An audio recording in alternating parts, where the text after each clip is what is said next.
पुरानी बहू पार्ट 1। शर्मा जी के परिवार में 2 बहू थी, बड़ी बहू कीर्ति और छोटी बहू चंचल। कीर्ति की शादी को 5 साल हो चुके थे और उसका 3 साल का एक बेटा भी था, जबकि चंचल को अभी इस घर में आए हुए 1 साल ही हुआ था। शर्मा जी के परिवार में शर्मा जी के अलावा उनकी पत्नी और दोनों बेटे मनीष और अमित रहा करते थे। वैसे तो सब कुछ ठीक था, लेकिन चंचल के घर में आने के बाद घर के लोग कीर्ति के हर काम में मीन मेख निकालने लगे थे। एक दिन सुबह के वक्त जब शर्मा जी का परिवार नाश्ता करने के लिए बैठा था, तो दोनों बहुएं रसोई से नाश्ता बनाकर बाहर लेकर आई। ये लीजिए, मैंने आलू के पराठे बना दिए हैं, आप लोग दही के साथ खा लीजिए। क्या कीर्ति, कभी तो नाश्ते में कुछ नया बना दिया करो। रोज रोज आलू के पराठे और पोहे खाकर तो मैं बोर हो चुका हूँ। हाँ भाभी, भैया ठीक कह रहे हैं। अब कुछ नया क्यों नहीं ट्राई करती? अरे हमारी बहू ना पुरानी हो गई है, 6 साल से काम कर करके लगता है इसका काम करने में सारा इंटरेस्ट ही ख़त्म हो गया है। रोज़ वही वही नाश्ता, वही वही खाना बना कर रख देती है। तभी चंचल वहाँ पर आती है। आप लोगों को परेशान होने की कोई ज़रूरत नहीं है। देखिए, आज मैंने सैंडविच बनाए हैं, वो भी चॉकलेट वाले, चॉकलेट सैंडविच। अरे मैंने तो पहली बार सुना कि चॉकलेट के सैंडविच भी बनते हैं। पापा जी, आप एक बार खाइए तो सही, रोज़ रोज़ यही मांगेंगे। खा कर देखिए एक बार। अरे लाओ बहू, नाम पहली बार सुना है और देखने में भी काफ़ी मज़ेदार लग रहा है। जल्दी जल्दी लाओ, देख कर ही मेरा तो मुंह में पानी आ रहा है। हाँ चाची, मुझे भी मम्मा रोज रोज बोरिंग खाना देती है, वही पुरानी पुरानी चीज़ें टिफ़िन में रखती है। आज से मेरा टिफ़िन आप बनाना। अरे देखना, मैं तुम्हारे टिफ़िन में ना रोज़ नई नई रेसिपीज़ रखूँगी। क्या चाची, जल्दी बताओ ना फिर, आज मेरे लिए क्या बनाएंगे आप? आज मैं तुम्हारे लिए चॉकलेट वाला वॉफल बनाऊँगी। देखा मम्मी, आप तो पुरानी हो गई हैं, आपको कोई नई चीज़ बनानी नहीं आती। हमारा बेटा ठीक कह रहा है कीर्ति, तुम्हारा हर काम ना बहुत ही पुराना हो गया है, कभी कुछ तो नया करो। कुछ दिनों के बाद, अरे कीर्ति, चंचल, दोनों यहाँ पर आओ। देखो बेटा, त्योहार आ रहा है और मैं चाहती हूँ तुम दोनों अपने लिए शॉपिंग करके आ जाओ। ये पैसे रखो मेरी तरफ से शगुन, जिसको जो पसंद आए ले आना। ठीक है मम्मी जी, चिंटू के स्कूल से आने के बाद मैं शॉपिंग करने चली जाऊंगी। ठीक है भाभी, तो मैं भी आपके साथ शॉपिंग करने चलूँगी, दोनों साथ में जाएंगे तो मज़ा आएगा। सही कह रही हो चंचल, आज शाम को ही हम दोनों शॉपिंग करने चलते हैं। इतना कहकर दोनों वहाँ से चली जाती हैं। शाम को शॉपिंग करके आने के बाद जब कीर्ति और चंचल वापस घर पर आती हैं, तो देखा कि सब लोग एक साथ बैठकर चाय पी रहे थे। अरे कीर्ति, यहाँ हमें भी तो दिखाओ तुम लोग क्या शॉपिंग करके आए हो। हाँ हाँ चंचल, मुझे भी तुम्हारी शॉपिंग देखनी है। इतना बड़ा फेस्टिवल आ रहा है, ज़रा मैं भी तो देखूं तुम अपने लिए क्या लेकर आई हो। हाँ, मेरी दोनों बहुएं क्या लेकर आई है, कहीं ऐसा तो नहीं कि मेरे दिए हुए पैसे वेस्ट कर दिए हो। लाओ दिखाओ मुझे भी। मम्मी जी, मैं अपने लिए ये साड़ी लेकर आई हूँ, बताइए कैसी है।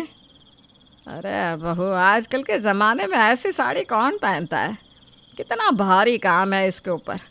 आजकल तो बड़ी सिंपल और प्लेन साड़ियों का फैशन है। चंचल बहू, तुम दिखाओ क्या लेकर आई हो। मम्मी जी, मैं अपने लिए रेड कलर का गाउन लेकर आई हूँ। मुझे ना इस तरह की ड्रेसेस बहुत पसंद है और आजकल बहुत फैशन में भी है। अरे चंचल, जब तुम कीर्ति के साथ गई थी तो उसको भी ऐसा ही कुछ दिलवाना चाहिए था ना। ये क्या पुराने ज़माने की साड़ी उठा कर ले आई। मम्मी जी, मैंने तो भाभी से कहा भी था कि वो भी अपने लिए ऐसा ही गाउन खरीद ले।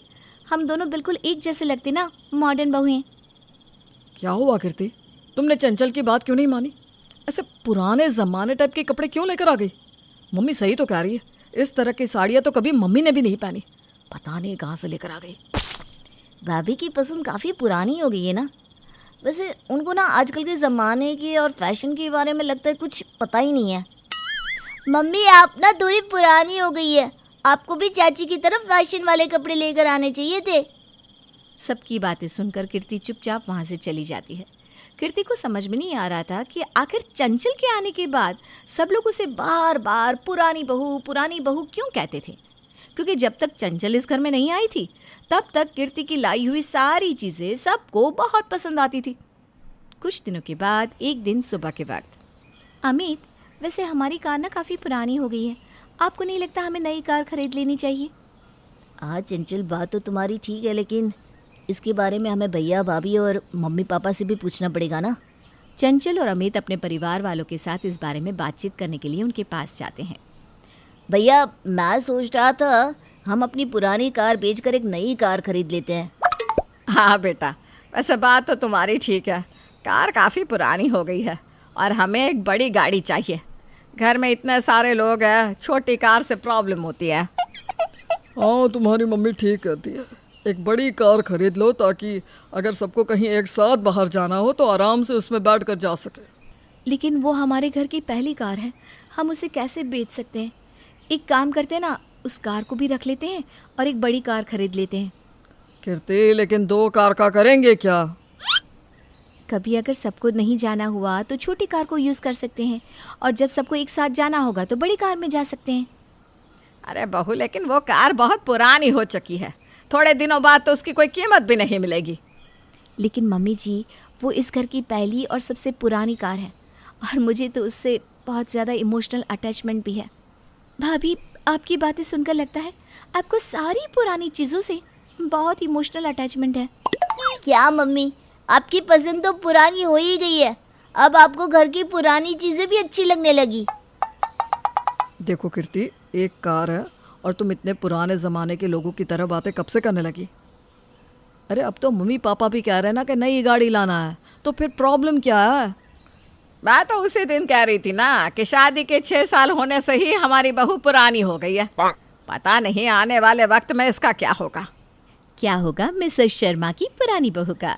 क्या वो फिर से बनेगी नई बहू? शर्मा जी के घर में नई बहू चंचल के आने से सब लोग घर की बड़ी बहू कीर्ति को पुरानी बहू कहने लगे थे। सबको चंचल के काम अच्छे और मॉडर्न लगते थे और कीर्ति की सारी चीज़ें पुराने ज़माने की लगती थी। इस बात से कीर्ति को अंदर ही अंदर काफ़ी बुरा लगता था, लेकिन वो किसी से कुछ नहीं कहती थी। कीर्ति का बेटा चिंटू भी बात बात पर अपनी मम्मी को पुराने ज़माने की कहने लगा था। एक दिन चिंटू के स्कूल में मदर्स डे का कंपटीशन था। मम्मी, आपको ना कुछ अच्छा सा करना होगा। मेरे स्कूल में मैम ने बोला है कि सब बच्चों की मम्मियों को कुछ ना कुछ करके दिखाना है। ठीक है बेटा, मैं कुछ न कुछ ज़रूर करूँगी। मम्मी, क्या हम चाची को भी अपने साथ मेरे स्कूल में ले जा सकते हैं?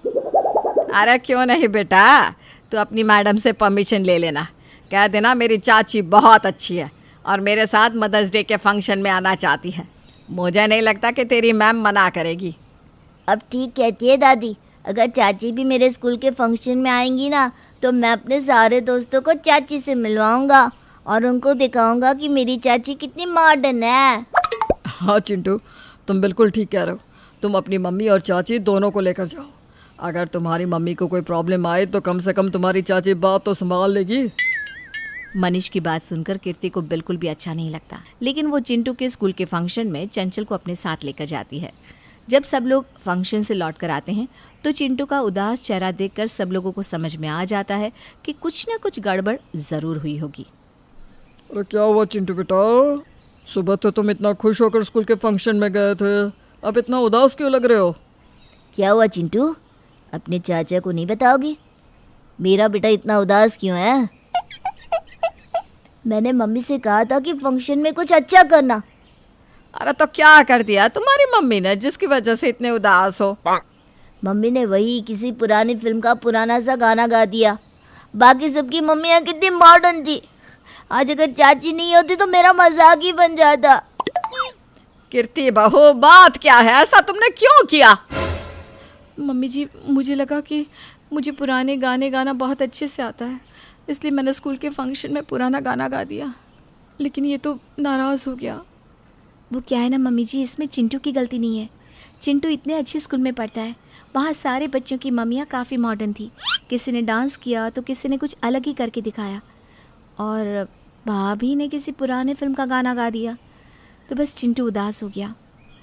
लेकिन आप जानती है दादी, चाची ने वहाँ पर लेटेस्ट गाने सुना है, अच्छा डांस भी किया और वो विनर बन गई।